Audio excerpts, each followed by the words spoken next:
Mielas Sigitai, tikrai nepraleisim progos ir nepaliksim jūsų neskaičiusio savo poeziją, nes taip kaip pats autorius ją skaito, tai leidžia mums dar papildomų prasmių įžvelgti, papildomų intonacijų išgirsti. Ir kartais tie dalykai pasako nepalyginamai daugiau nei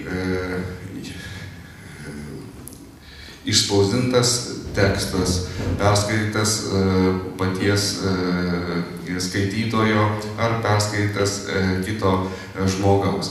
Taigi, mielas Sigitai, dabar žodis vėl jums, prašom.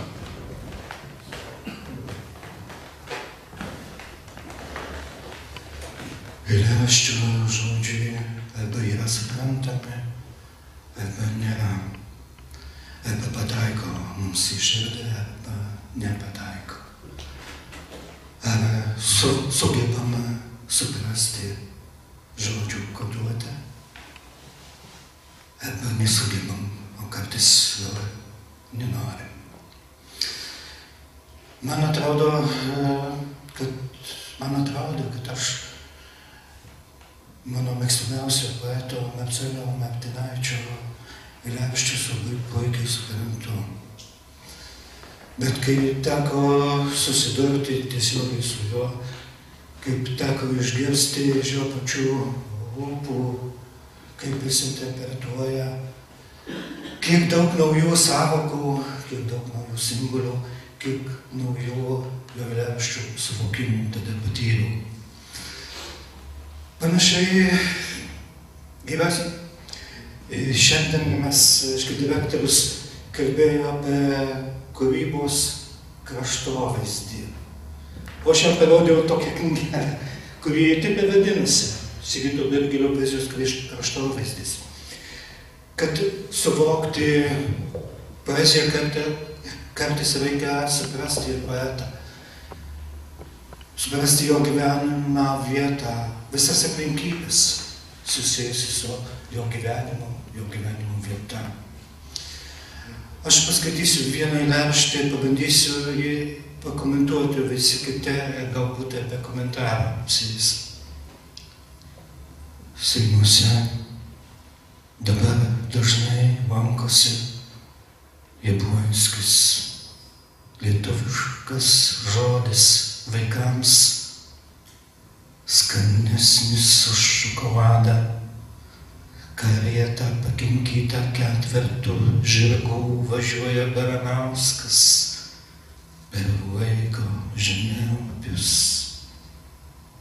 Seinuose iš darbo tuoj pareis Baranauskas, karas sustabdys mašinas, bazilikos avinėliai stumdomi ant laiptų, melsis į Kristų neįžengusį į vyskupų rūmus.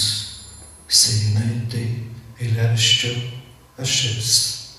Lenkams seinai nieko nereiškia, tuščia vieta, kultūrinė dykuma. Lietuviams ši vieta yra brangi. Ir todėl, kaip iš pradžių sakiau, kad seinai buvo vienas iš 3 Lietuvos svarbių kultūros centrų, kalbėjau apie Seinų aukso amžių. Bet ką reiškia, kad Seinuose dabar dažnai lankosi Jablonskis? Jablonskis žinom, kas buvo. Čia Jablonskis yra lietuvybės, lietuvių kalbos simbolis. Jeigu Jablonskis lankosi, reiškia lankosi lietuvių kalba, kad grįžta jį. Jeigu grįžta, tai reiškia, kad kitados buvo kitaip. Toji kalba buvo niekinama, šalinama, persekiojama. Kad buvo uždavinėjimas lietuviškos mokyklos, įstaigos, lietuvių seminarija, kunigų, bibliotekos. Kad lietuviška knyga buvo persekiojama. Kad spaudos draudimas tam krašte nepasibaigė 95 metais. Kad jis tęsiasi po 20 metų. Ir tas kraštas atiteko Lenkijai, kada lietuvišką knygą reikėjo slėpti, kad už lietuvišką knygą grasė baudos kalėjimas. Ir šiandien daug kas keičiasi Seinuose. Lietuviškas žodis sugrįžta. Per tą laikotarpį iš tiesų daug kas pasikeitė. Buvo įsteigtas konsulatas Lietuvos. Buvo pastatyta Seimo lietuvių namai, švietimo įstaiga, Žibaro mokykla. Lietuviai gavo teisę lietuviškai melstis bazilikoje. Ir šiandien tas lietuviškas žodis ištartas be baimės sakyse, be baimės, kad gausi akmenį kaušį ar antausį už lietuvišką žodį. Yra taip saldus. Ištartas tas žodis su meile, orai. Yra taip skanus, kaip vaikam gali būti skanus šokoladas. Ir jeigu tiek daug kas pasikeitė, jeigu tiek daug kas keičiasi Seinuose, kyla klausimas, ar tam palaidotas Antanas Baranauskas gali ilsėtis, gali ramiai miegoti? Ne. Atsakymas yra. Negali, jis liepia kinkyti į karietą, kinkytą ketvertų. Žirgų, kodėl ketvertų? Antanas Baranauskas sakydavo, kad man nereikia ketvertų žirgų, bet reikia Seimo vyskupui. Ir Antanas Baranauskas važiuoja per laiko žemėlapius tą karietą. Ko jis važiuoja? Važiuoja padrasinti lietuvius ten gyvenančius, paskatinti juos kalbėti lietuviškai. Ir Seinuose išgelbėtojų pareina Baranauskas. Baranauskas vienas iš šaltinių kūrėjų, techninis redaktorius. Taip pabuvus Seinuose ilgiau ir įsijautus galima pajusti, išgirsti, kaip ten šaltinių spaustuvės mašinų bildėsi, dažų kvapą, popieriaus kvapą, naujai įrištų knygų kvapą. Ir kyla klausimas, kas tai? Ar tai dabartis, ar tai ateities vizija, o gal tai praeitis, į kurią mes grįžame. Ir tam eilėrašty yra atsakyta, kad tai praeitis. Ir žiūrime iš praeities į ateitį. Ir toje ateitis nekokia, nes įvyks karas. Mašinos nustos suktis, jos bus išvežtos. Ir lietuviai bus persekiojami, bus persekiojamas lietuviškas žodis, bus jums draudžiama lietuviškai melstis iš visos širdies, garbinti Dievą savo gimtąją kalbą. Ir tie kunigai, tie sakys, kad lietuvių kalba yra netinkama garbinti Dievą, kad Dievas jos nemyli. Kad melstis lietuviškai tai beveik piktžodžiauti. Ir tie Dievo avinėliai, kas tai Dievo, bazilikos avinėliai, žinome Dievo avinėlis tai Kristus. Kada kalbame apie Dievo avinėlį, nekalbame apie ganytoją, tik apie avelę, apie auką, apie atnašą. Ir tie lietuviai, kurie kovoja už teisę, jie buvo toje auka, toje atnaša Dievui, kurie kenčia be jokio reikalo. O kodėl stumdomi ant laiptų? Nebuvo jiems leisti melstis, tai eidavo giedoti be leidimų. O lenkai pastodavo, neleisdavo ant laiptų, pastodavo, įvykdavo ir aušės, susistumdami, ir net blėjosi kraujas. Tada lietuviai eidavo lenkiškų mišių metu ir jie pasilikdavo bažnyčioje ir giedodavo. O kodėl meldėsi į Kristų neįžengus į vyskupų rūmus? Jeigu Kristus neįžengė į vyskupų rūmus, reiškia, jo nėra tuose rūmuose. Jeigu tuose rūmuose nėra Kristus, tai kas gali būti? Gal piktoji dvasia.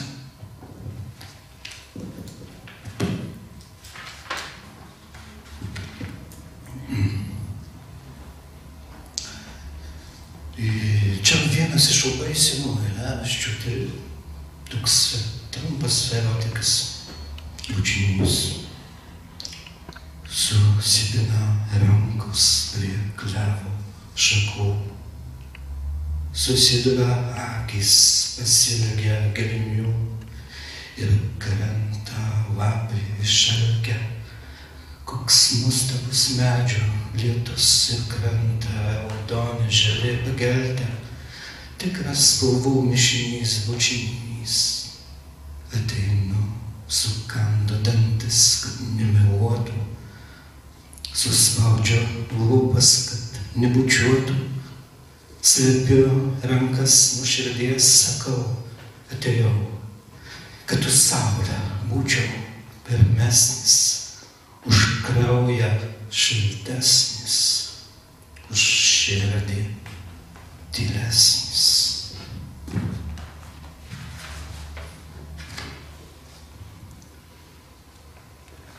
Šioje sistemoje, žemėje, kur lygūs geri ir blogi, nebylo testamento, nebijus palikuoniai.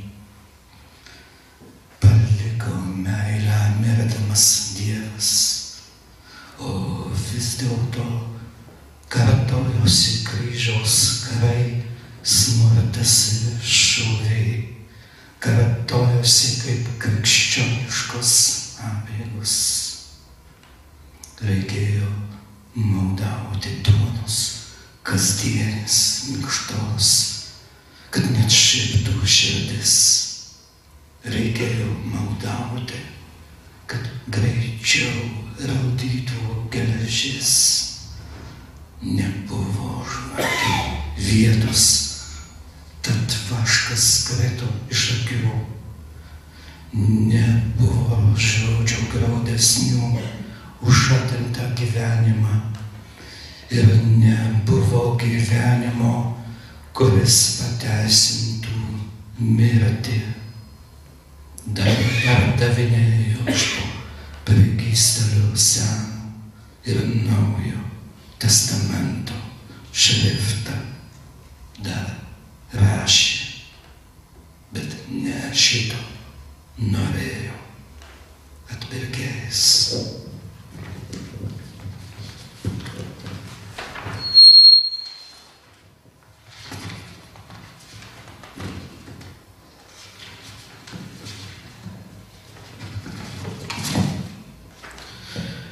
Visi matematikos mokytojai, kodėl neišmokėt manęs, kad už viską labiau nevalia dalyti tėvynės. Rodos, doras buvau paklusnus, mokėjau tikėti naiviai. Kodėl nepasakėt šito visai, kad tirpsta trikampį atskirti nuo tėvynės? Kaip kalbėti kokią kalbą, ar dar ne, kad širdis išrautų krūtinę? Kam tikėti, kam padlaižauti klusniai, kad tavęs neišduočiau tėvynę?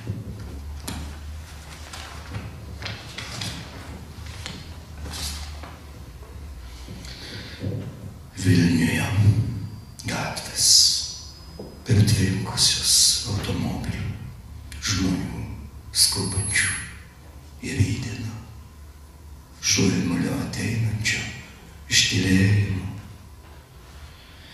Vilniuje dangus užraudintas mėnesienos, išniekintas pienėm žvaigždžių taku, tylėjimu, pasimatymų su vidurnakčiu. Vilniuje kažkas tempia mane į paskutinį atodusį gyvenimo, rankos iškeltos pagal nutylėjimą amžinam gyvenimui. Vilniuje nėra Vilnius, o už gyvenimo ribų statomas miestas, kuriame kiekviena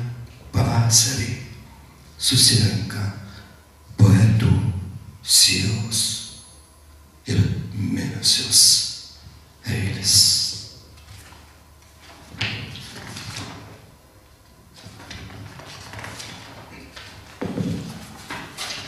Čia visai kita tematika. Praeitis šypsosi, gal sveikina, kur kitus lūžį Babilonas šiandien auga smilgas, už ištaros vartų, kur prasideda gatvė, Marduko Babilono dievo šventovė. Gatvė atkasta, aptverta vielų tvara, dar stovi Nabuko rūmai. Prie Babilono upių mes ten sėdėjome, verkdami sieną, kalną atminė. Smilga drąsiolė, vakaro vėjo pasveikinta, lankstosi, iš praeities šypsosi mus, gyvuosius drąsina. Sienos šimtmečiais nudirintos kalbina, plytos vis dar tvirtos raudonos šnekina. Rūmų sienos, gynusios Nabuką nuo priešų, nuo saulės kaitraus tautų neapykantos. Šviesa visi atklaidusi į kambarį sukepusi, statiniuose ir žmonėse be durų ir be langų.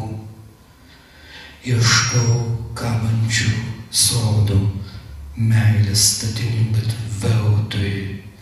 7 pasaulio stebuklai išnyra tik užsimerkus. Medžiai, fontanai, upeliai, kraugliai, uolų tarpekliai, vertinis paukščių giesmių. Šventovė atkasta gatvė pakyla virš smėlio, turtus pavydžiai saugo. Praeitis atkasta dešinėje, Ninmech šventovė palmės giraitės su nuoga liudo statulos drumba.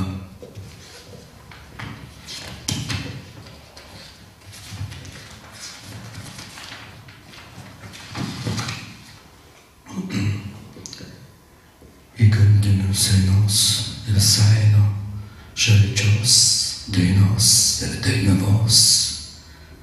Nekas iš praeities pareina, netraukia niekas jautvingių dainos.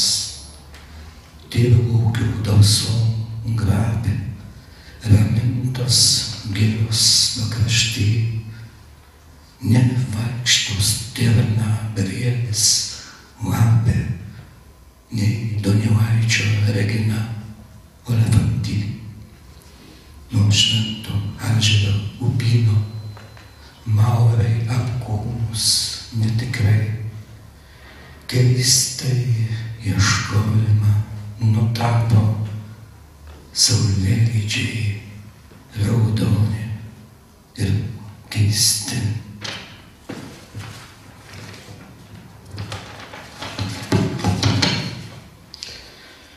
Pirmojo sono ilgesys.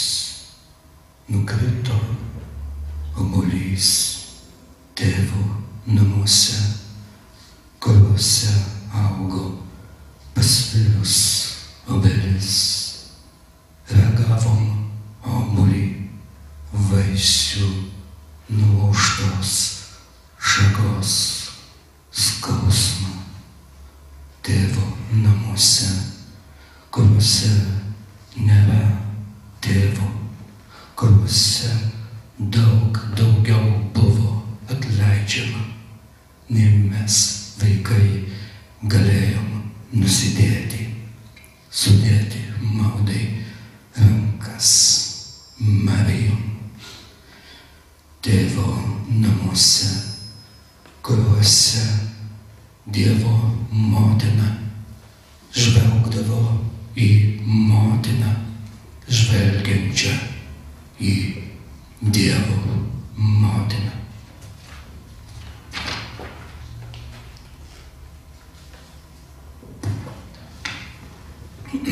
žodis. Nežinojau, kad žodis gali užaugti tėvo namuose kaip vaikas, kad galima jį nuskandinti vienatvėje arba palikti negimusį vienuolyno lange. Jis gali augti, lyg neužauga, už persikėlimo vilties toli išėjusiems negrįžti. Nežinojau, kad po mirties žodis neturi reikšmės. Motinos, tėvo, žmonos, manęs, kūdikio iščiasi.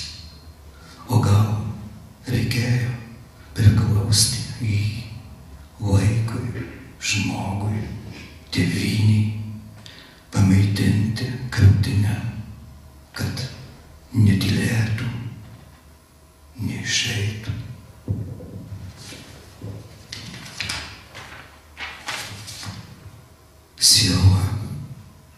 Siela neturi rankų, nei kojų ir gėdos širdį. Paleistuvauti negali naktį, akis privertauti, žiūrėti, kaip kitos nusilenkia ir liūdi. Siela negali patarti kitoms, kaip gyventi, be darbo, be sveikatos, be mirusiųjų pašalpos. Siela jį gyva, nori būti išteisinta paskutinėme teisme, nuteista, išrašyta iš ligoninės, dėl ligos nebuvimo, daktarų tingėjimo, arba kad ligos nėra sąraše kompensuojamų vaistų. Siela tavęs neapleis, net jei tingėtum ją palaistyti vynu arba krauju dėl tėvynės.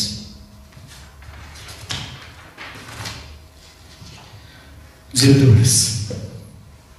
Mama verkia.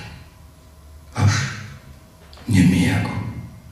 Už šaltos tylos, už durų gretimų stebiu mirštantį Dziedulį. Jos gedulinga žiema ausuoja gyvybės siūlų. Sniego neiki juosmens, grabnyčios žvakės jau laša. Labai pagailo jo džiovinininko vakaro, vaiko neverkiančio 73-aisiais. 40 ir daugiau metų vėliau vertau tragiškas kapinių užrašų knygą. Nėra joj mano vaikystės ir nieko apie mane. Žodžiai kviečia patylėti. Žmogus kapuose, pasaulio šventa laimė. Ji spinduliuoja akimirkom.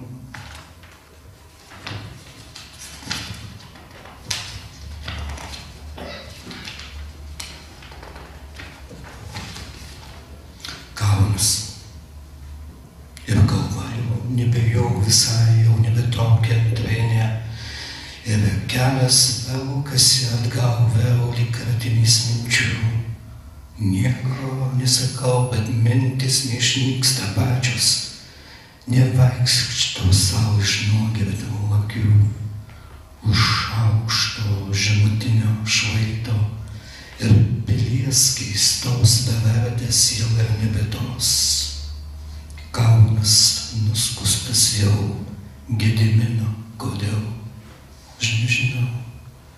Ne iš pagarbos dėl jūrė, ne dėl ligos likas jau.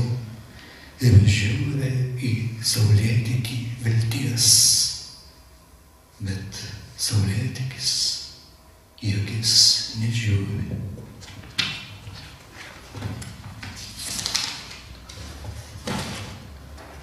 Užuovėje, vėjo užuovėjoj, saulės pavėsį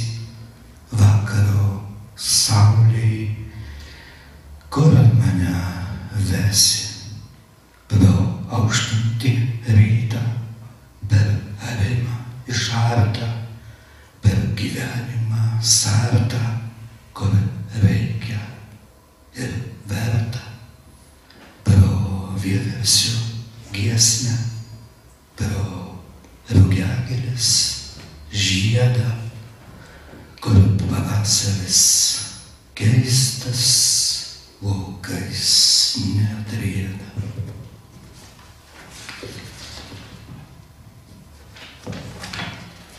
Laiškai.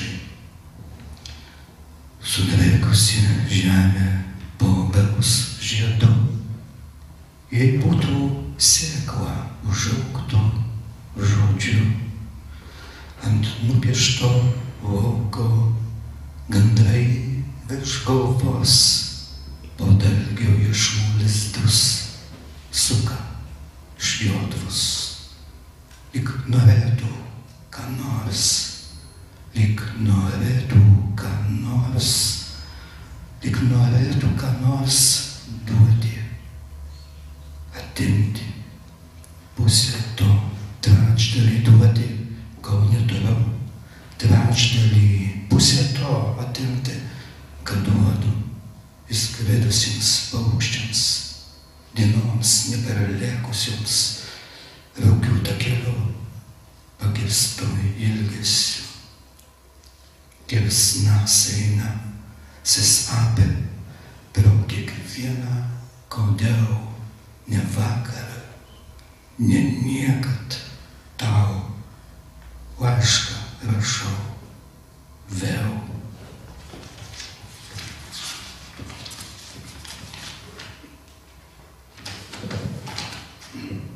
Vienas šviesmutis be tavęs, kas tave lies, obelynų tylės apie rudenį vieną, jo žodį kiekvieną dieną perves į bažnyčią, į tylėjimo rytą, į raudono klevo trapumą, į ryto rauką perves. Ir norėtės per toli, kur vaiką girdi, iškeliaujant tyliai, kas padės tave ant lėkštės apsvaigusią, kad valgytų mano lūpas kaip vynuogės, nežinodama, kad eilėraštį reikia rašyti gyvenimu, kuriame nėra vietos nei lapams, nei gyvenimui.